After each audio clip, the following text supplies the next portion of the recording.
Nikushukuru sana mtazamaji ambaye bado unaendelea kuitazama The GTV. Kumbuka kipindi hewani ni The Truth, na siku ya leo katika The Truth tunaangalia kuhusiana na vijana na mahusiano. Tupo na Reverend Joseph Muraithi hapa, mimi naitwa Joseph Ngeti.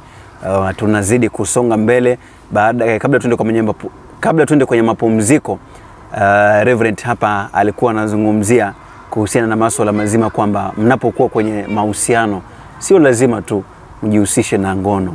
Mahusiano sio ngono. Ameweza kulieleza hilo kwa undani zaidi, na sasa hivi tunataka tuangalie Reverend, je, kuna ulazima gani wa kijana kuwa kwenye mahusiano?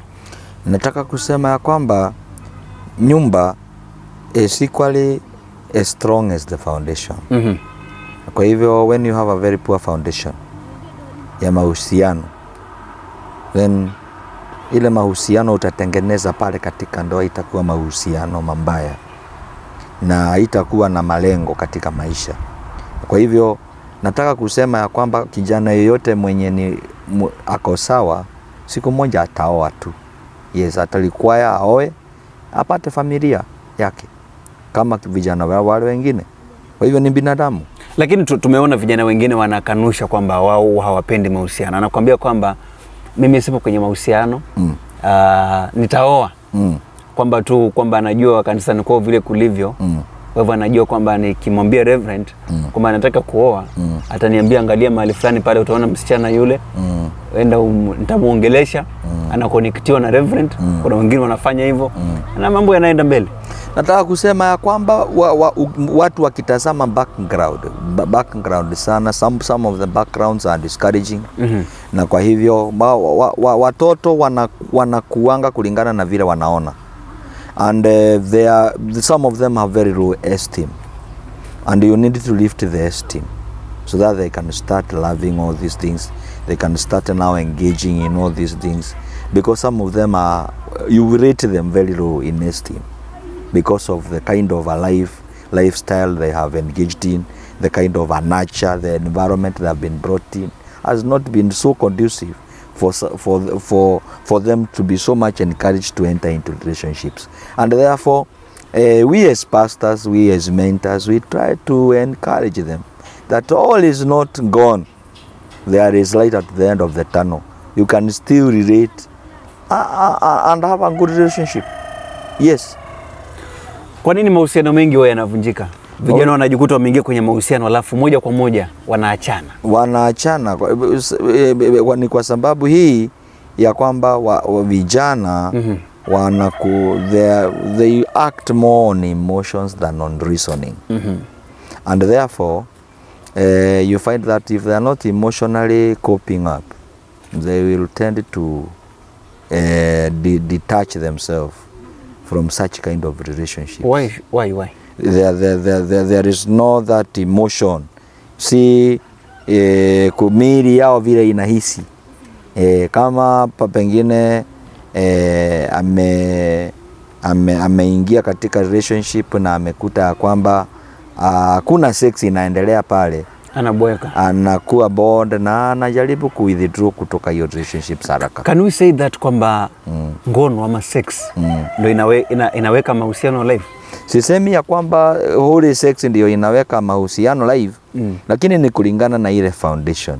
Kama foundation ya huyu kijana amekundi mawazo yake ya kwamba ni lazima kuwe na sex katika hiyo uhusiano, na kama sex itakosekana, si unaona huyo kijana ata withdraw kutoka katika hiyo relationships. Akikundi hiyo relationship ni healthy relationship, ya kwamba ni hii tunarelate hivi, it is a psycho-social relationship, ni ya kulete romantic awareness katikati ya wao wawili, then basi hiyo relationship itaendelea tu hadi pengine kijana propose kwa msichana.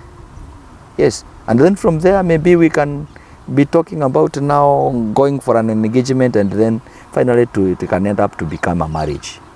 But kwa nini wengi wamekuwa kichukulia kwamba sex ndio inaweka mahusiano yao hai? Unajua ni kulingana na vile pengine wamelelewa, mahali wametoka, kulingana vile wakati mwingine na vile kuna kitu kingine ya kwamba you cannot still avoid it, inaitangwa pia pressure. There is also what we call the media influence, the pornography, all those things are also factors that influences the ratings of young men and young ladies having sex. Yeah, the media, that is the media influence, the peer influence. All these things are part of the youth. What about the parents? Yeah. Kuingilia kwenye mahusiano ya vijana. Kwamba wao wengine wana support kwamba vijana wao wawe na mahusiano ama ana support kijana yule na kijana huyu kwamba it's good wakiwa kwenye mahusiano, they have no problem with that. Unajua ya kwamba things are as good as the model they take. The model they take. Maybe if the parents are like that, they will still encourage. If at all the parents are from the Christian fraternity, they will try to discourage.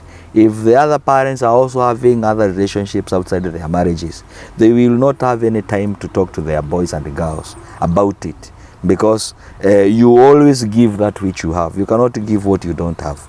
So if you don't have any counsel, then you cannot give it. If at all you have it, you can still give it. Yeah, life is as good as the one giving the counsel. Reverend, we've seen churches wanapinga sana mahusiano ya vijana.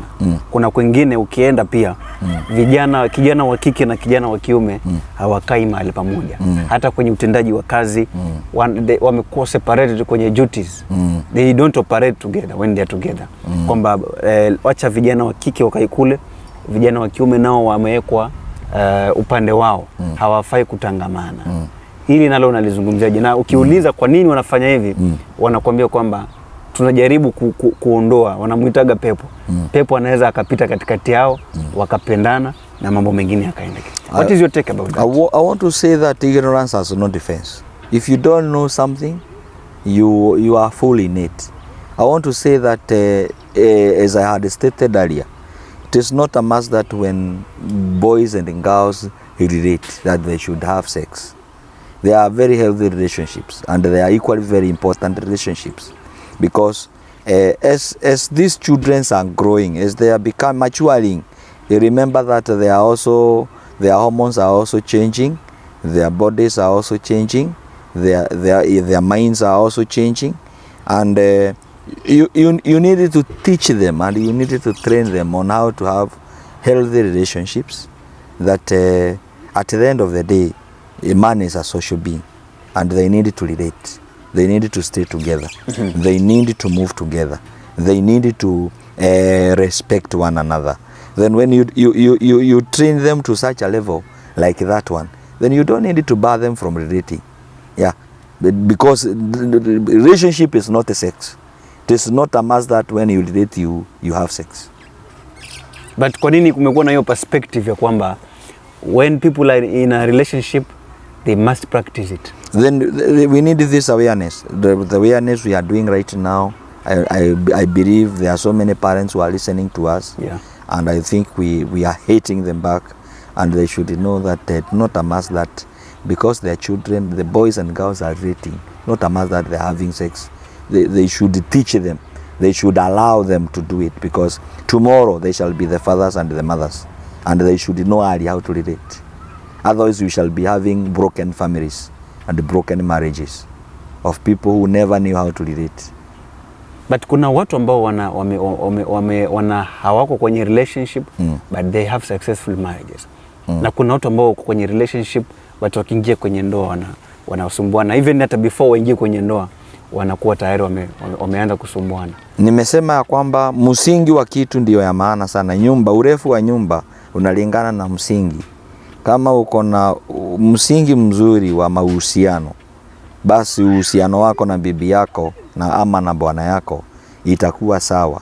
But we are living in such kind of a society, for example, because there are also other factors. Maybe this lady was brought up by a single lady, there was no father. Maybe this boy was brought up by a single mother, there was no father. Then if at all there was no bridging gap for the absent parent, you might also try to discover some problems. So can we say that kwamba pia wazazi wanachangia kuanguka ama kukoseka kwa mahusiano ya vijana? Yeah, wazazi ni wanahusika sana, kwa sababu kuna watu 4 ambao wanahusika katika relationships za vijana. Wazazi number 1, wengine wanaitangwa peers, ni wale watu walika yao. Hiyo ingine inaitangwa the immediate society yenye iko pale. Kwa hivyo hawa watu wote wanahusika katika mahusiano, kwa sababu society, vile society imekaa within that area, vile families zinakaa zitachangia vile wasichana ama wavulana watabehave. Vile peers pia wana influence hawa vijana pia watachangia watabehave namna gani.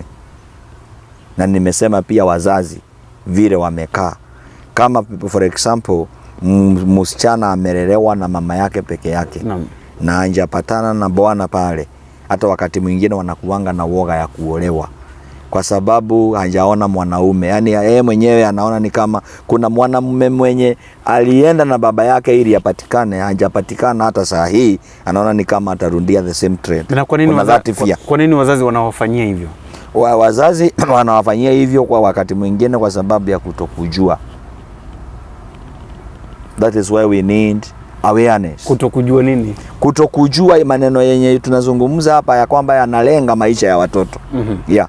Wanaona tu maisha ni maisha tu na iendelee vile inaendelea tu. Kwa hivyo they take very little time to know. Unataka kusema kwamba wakishakuwa vijana wakishakuwa waachiliwe kidogo, watangamane pia na wenzao ili wajifunze kitu kutokana na kutangamana kwa. Yes, and then you discourage sex. What you just need to do is you discourage sex, you teach them, then you not discourage it but you teach them what is sex. It is good, it is true, but it is very good and okay when it is done at the right time.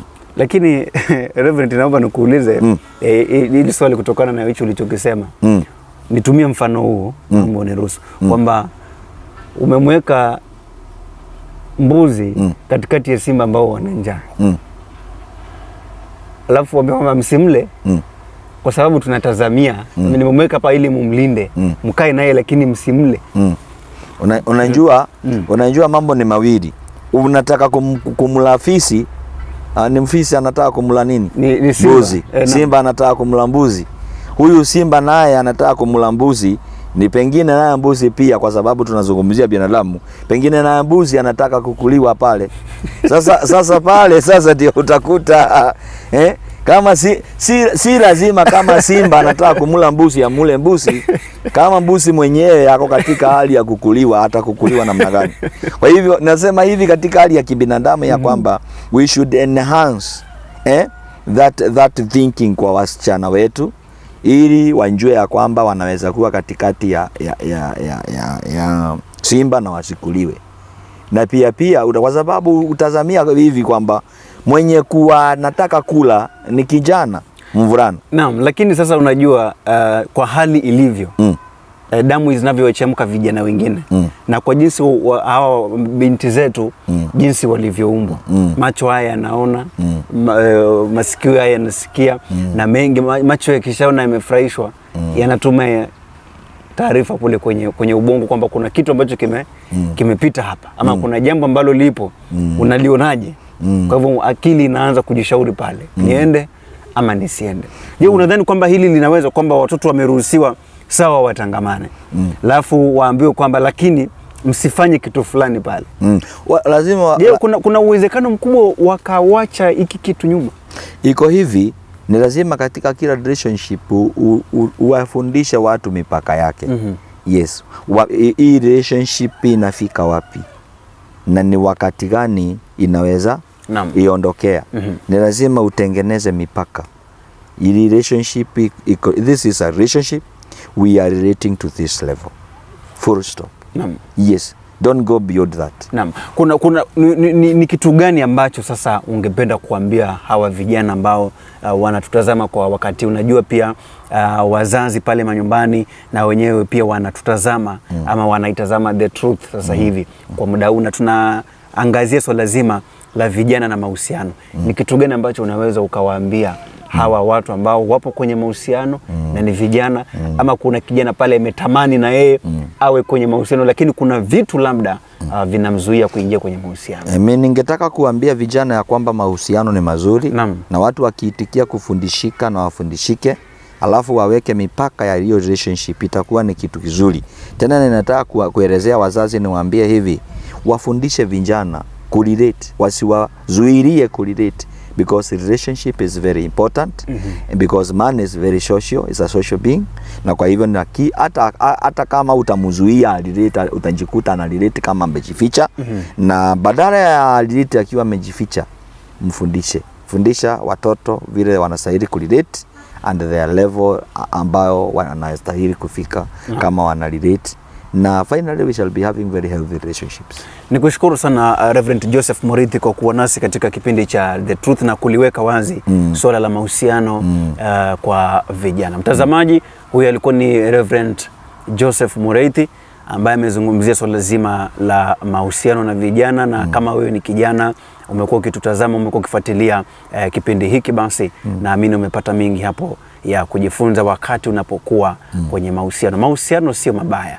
lakini je, ni kitu gani hiki ambacho unakitafuta kwenye hayo mahusiano, na ni nini ambacho unafaa kukiepuka pia unapokuwa kwenye mahusiano?